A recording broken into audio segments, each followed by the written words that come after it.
درخت دانش پر لیکه کتابتون ته ښه راغلاست.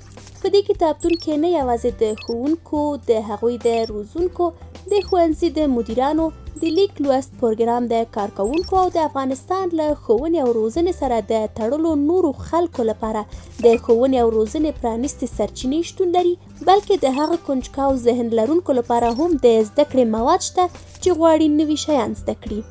په دې کتابتون کې به تاسې د ښوونې او روزنې ګڼ شمېر داسې مرستندویه سرچینې ومومئ چې د افغانستان د ښوونځیو په ټولګیو کې کارول کیږي. په دې سرچینو کې درسي پلانونه، پیداګوژیکي اوزار، تمرینونه، درسي کتابونه او د زده کړې نور مواد شامل دي. په دې پرلیکه کتابتون کې ثبت شوي کسان کولی شي چې په وړیا توګه له دې سرچینو نه ګټه پورته کړي او خپله هم وکولی شي چې خپل تولید کړي مرستندویه مواد دې پرلیکه کتابتون ته پورته کړي څو نور خلک ورڅخه ګټه پورته کړي. که چیرې موږ د زده کړې ښې سرچینې له یو بل سره شریکې کړو، توانیدلی به یو چې له کمو موادو نه ډیره استفاده وکړو.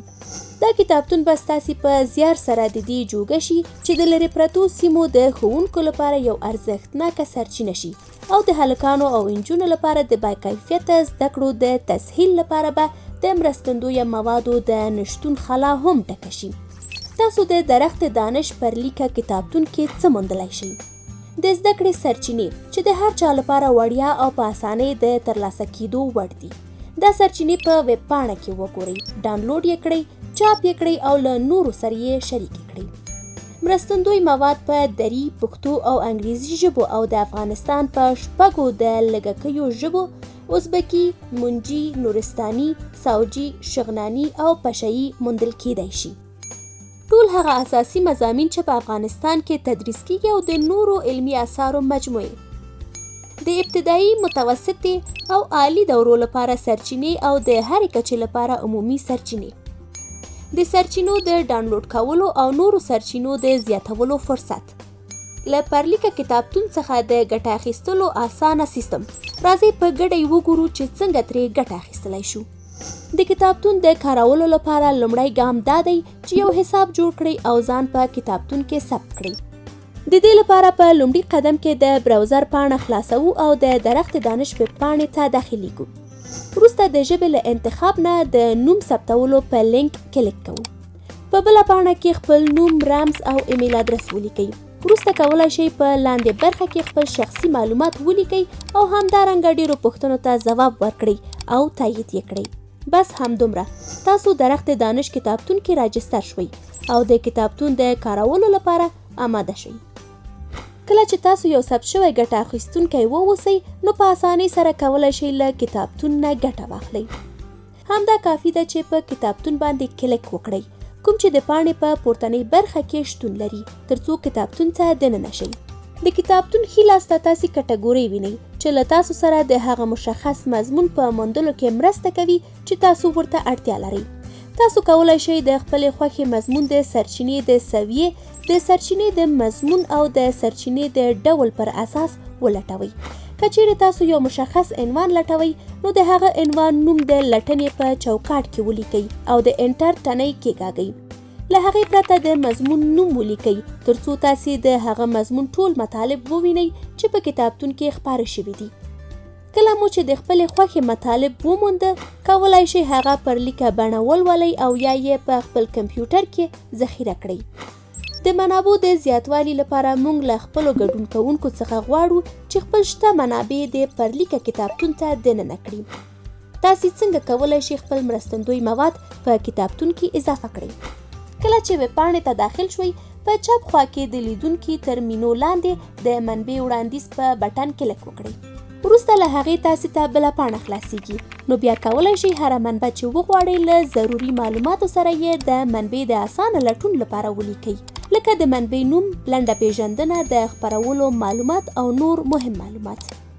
دا ډیر مهم دی څو پوه شئ کله چې کوم اثر پیدا کیږي، لکه یو عکس، یو سند او یا یوه سندره، په اتومات ډول یې ټول حقوق د خپرونکي لپاره خوندي کیږي. تاسې باید هر کله له خپرونکي څخه د نشر کولو او دوباره استفادې اجازه واخلئ.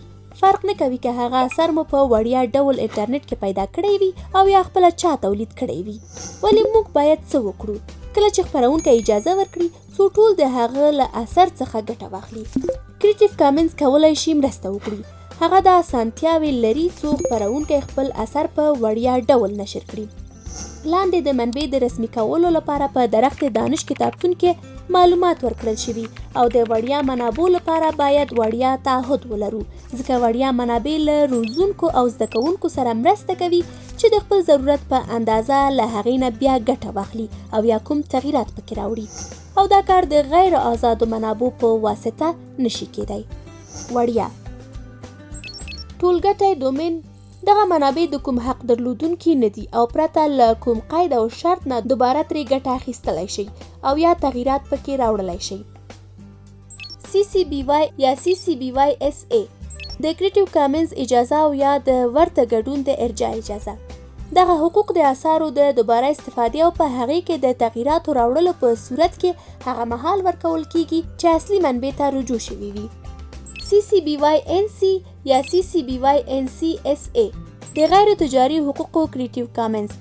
دغه ډول حقوق د اثارو د بیا استفادې او تغییر اجازه په هغه صورت کې ورکوي چې پرته د تجاري ګټې لپاره استفاده ترې وشي، لکه پورتني حقوق. لک آزاد CC BY ND یا CC BY NC ND د دې حقوقو لاندې اثار کیدای شي چې دوباره استفاده شي، ولې هیڅکله پکې تغییرات نشي راوړلی، او د دغه ډول حقوقو درلودونکو آثارو څخه ګټه اخیستل د تجاري مقصدونو لپاره منع کوي او همداراز دا ډول آثار د ژباړنې حق نه لري. زیاتوالی اجازه لري، ژباړل اجازه لري. دغه جواز یوازې د هغو لپاره دی کوم چې موږ د هغې د چاپ او ترجمې حق لرو. له دغه آثارو څخه په درسي ټولګیو کې ګټه پورته کیدای شي، مګر دا اجازه نه لري چې په نورو ویب پاڼو کې شریک شي.